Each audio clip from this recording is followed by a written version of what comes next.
last year we had that movie called Hypnotics? The one that starred an Affleck brother, and at the beginning it seemed like, okay, this is an interesting sci-fi concept, but then the movie kept going and it was more and more mediocre and forgettable until the third act when everything just went off the rails into complete and utter lunacy. Yeah, that's this movie again.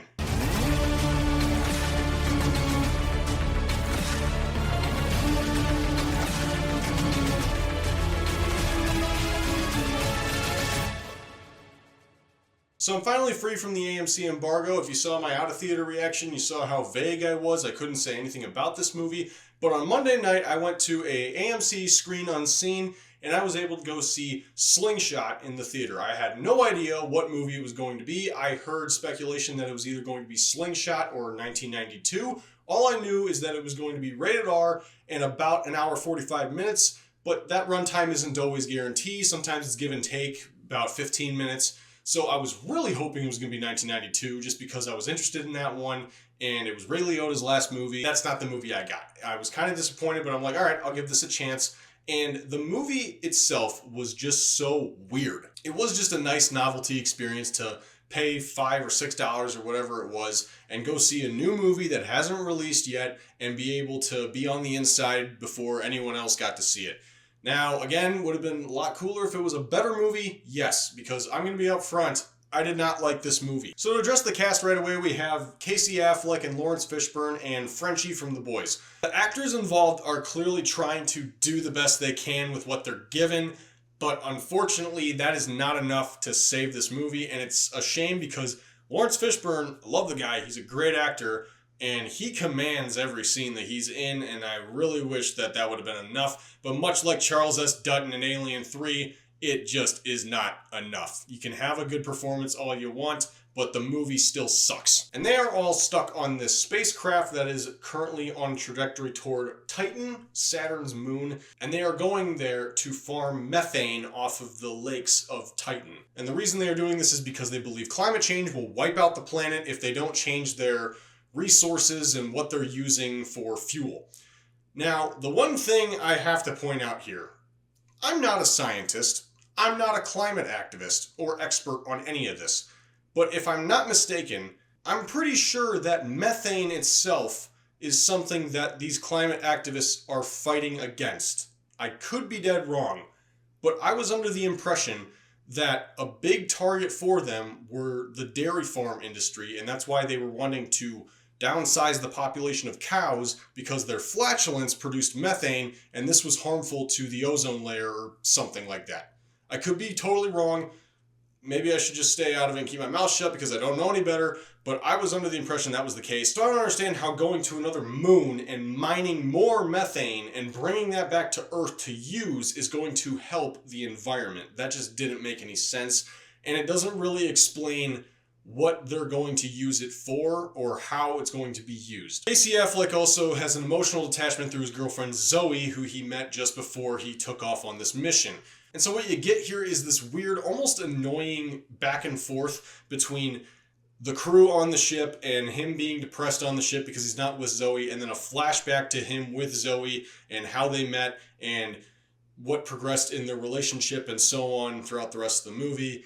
And it's okay at first. They do that typical trope of, oh, let's show the love interest while they're lying in bed and she's got the sheet over her head and there's light glowing on her and making her look more angelic. It's like, I have seen this in so many movies. This is just a trope. I've seen memes making fun of this at this point. Every time a love interest in an action movie or some kind of film where the protagonist is separated from them, they have this kind of flashback to show just how much they love their wife. I'm pretty sure John Wick does this at one point too. So yeah, this film starts out and it seems somewhat interesting. I'm not entirely invested right away because it's taken a minute to get this whole thing going. It mainly just shows him waking up from his chamber and then he's eating and then he's checking the radios and then he's interacting with the other crewmates. And then they're looking up at the stars, and then he's going back into his chamber, and then rinse, recycle, repeat. And every time he goes into the chamber, he has a flashback to Zoe on Earth. And it kind of lends itself to almost like this is what he's dreaming about while we're also getting exposition about her. But that's the thing is, it's so much exposition. There is so much exposition from start to finish with all of this stuff. Obviously, you got to establish stuff in the first act. That's not a crime.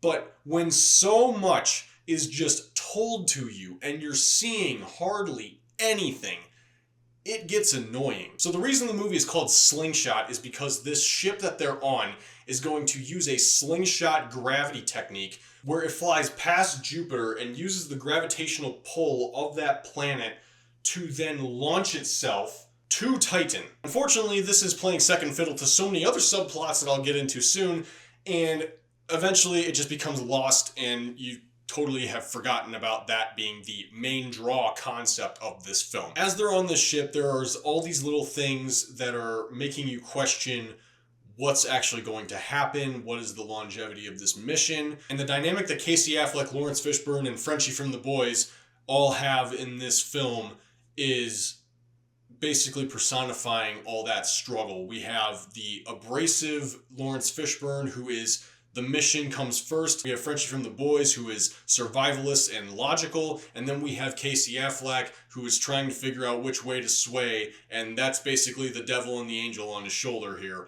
And that's kind of the dynamic they're going for. Does it totally work? Not really, because as the film progresses, that just becomes almost irrelevant and the film just gets dumb. Like, this is a dumb movie. The best analogy I can think of is a roller coaster, but you're not having any fun when you're going on the drop. You see, you start out and it's like, okay, this is a decent starting spot, we'll see what happens, and then you're going up. But instead of making that huge climb that leaves you with all the suspense of, oh man, what's going to happen? We're kind of just meandering at this very tiny, like 5-degree incline, and that is the majority of the movie up until the turning point, if you want to call it that, in the third act. Nothing of substance is really working here. They're trying to build stakes with the crew, but it just becomes repetitive and they drag it on way longer than it needs to. I think this movie is like just shy of 2 hours.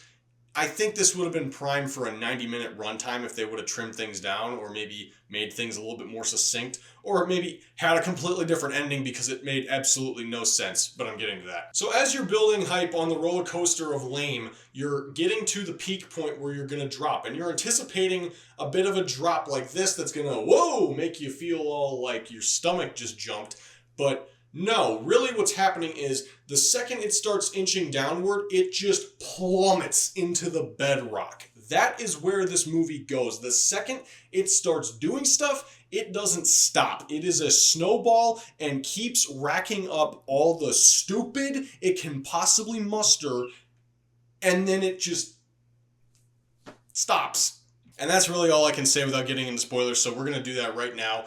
Here's your time code. That'll take you straight to my final rating of the movie, and you will bypass all the spoilers I'm about to get into. If you're looking forward to seeing this movie in the theater, then you're going to want to skip to this time.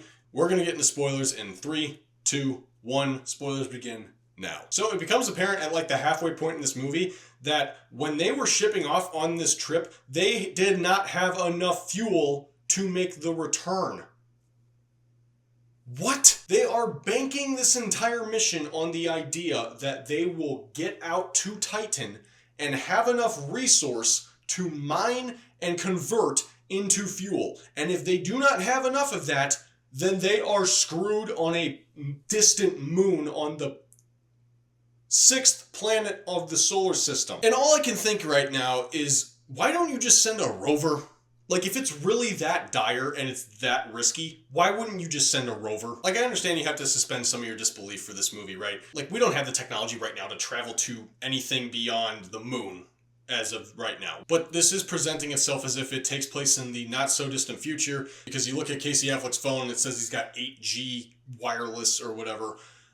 So this is definitely taking place in a year far beyond our own, assuming they have technology that we don't. So we have to play within the logic of the film.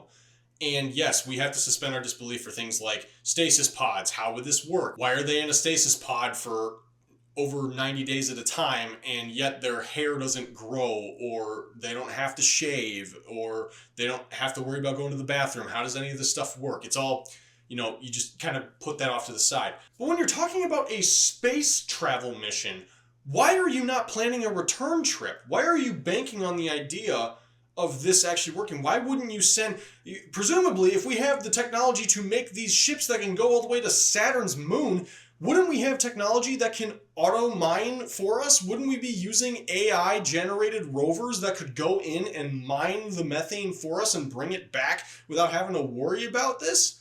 Like, this is nonsensical, and it's just completely off the rails stupid. But that's just the tip of the iceberg, because then all of a sudden at one point, Lawrence Fishburne pulls out a gun.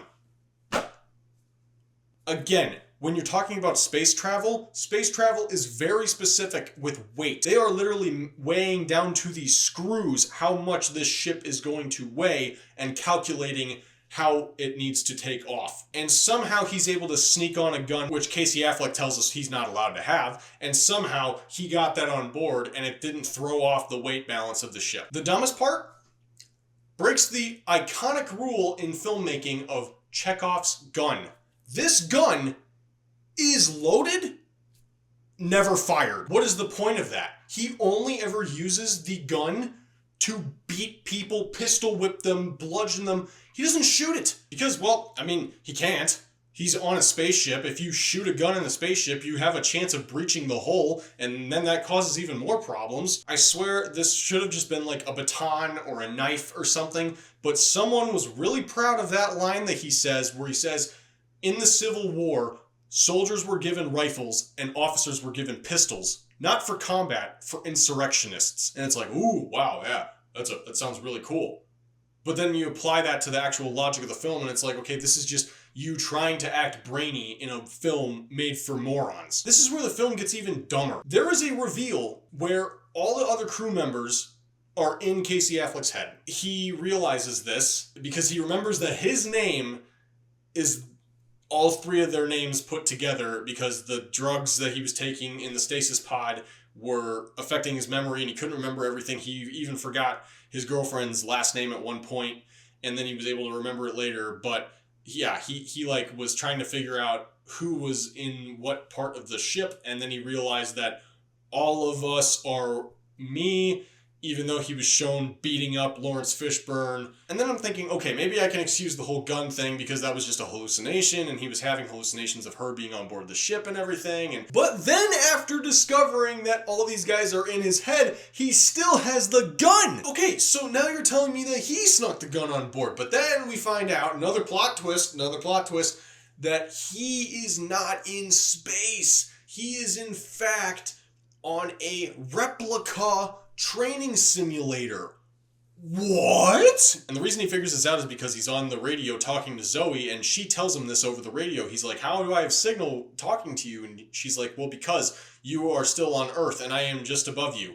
And then he's like, oh, what? And then that explains why the plate off of the top of the ship fell down on the interior, because there was an earthquake in the area, and he's assuming that that's what caused that to fall. And it's, oh, that makes so much more sense. And the crazy thing is, before he gets that revelation, he's still talking about he thinks he killed Frank, who's Lawrence Fishburne. And he's telling her this after just figuring out that all three of them are him. These reveals don't even feel right. It almost feels like they had 3 different versions of this movie that they wanted, and then they just couldn't even pick, so then they combine them all into one. And not in a creative way, like Clue. It just is a hodgepodge of endings and twists. It almost feels like M. Night Shyamalan snorted a line of coke and then just went to town on the script, because after he discovers that he's really on Earth again, then all of a sudden Lawrence Fishburne shows up again with a bloody nose after he pistol whipped him, and he's saying, you're not real, I know you're not real. And then he says, like, I'm real, I'm standing right in front of you, or something like that. And then he's telling him that if you go out that airlock, you're going to die, you're going to get sucked into space or whatever.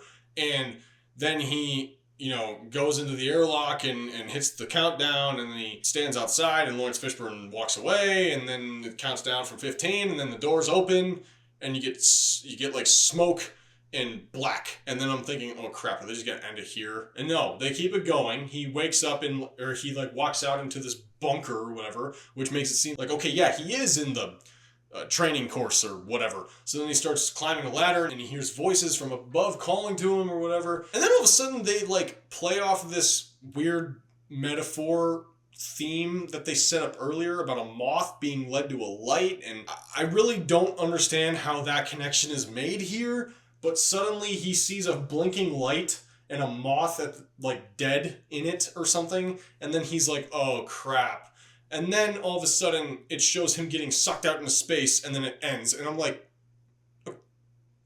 okay? Could not pick a lane as to what it wanted to be. Did it want to be Fight Club? Did it want to be Interstellar? Did it want to be Inception? It could not figure it out. I think it was trying to be all three of these things, but honestly, it feels more like this was satire, and I would be more inclined to believe that theory if the film wasn't trying to take itself so seriously from start to finish. I really don't know who this movie was for, why it's even here, or what it was trying to say. So AMC, when you're picking these mystery movies for your screen unseen, maybe pick better ones. This was just ridiculous, off the rails lunacy. If you want a final score, 4. Yeah, so yeah, those are my thoughts on Slingshot. Were you at the screen unseen that AMC was doing? Did you feel the same way that I did? Are you planning on seeing it this weekend? Do you have any interest in this film at all? I would love to hear what you have to say by putting it in the comments down below. And we'll be sure to check those out. Just don't go at each other's throats over this. This is just a movie after all. It's not that big of a deal. But yeah, I highly recommend that you just wait on this one if you really want to watch it. It's probably a better one to just catch on a plane or on a streaming service. Don't even bother renting this. I doubt if anyone's going to be throwing this into their Blu-ray collection or calling this movie of the year. A theater experience might just be more fun just because you want to get out of the house and see it on a big screen, but I honestly would just not fork over that money for this ticket. Wait for something else, because there will be plenty of other things later this year that are well worth that investment. This is not a necessity to run out and see right now, or ever, really, in my opinion. I can't imagine myself revisiting this anytime soon, other than for irony's sake, just to show my friends just how bad this movie is. If you like this review, like this video. If you want more videos like this in your feed, hit that subscribe button down below. Check out my description. I've got my letterbox, my serialized, my GG, and my Instagram account down there. So if you're interested in any reviews for movies, TV shows, and video games that don't wind up on the channel, I highly recommend you check those platforms out, as they are a lot more populated than my YouTube channel is. Hope you check those out, but until next time, God be with you, and take care.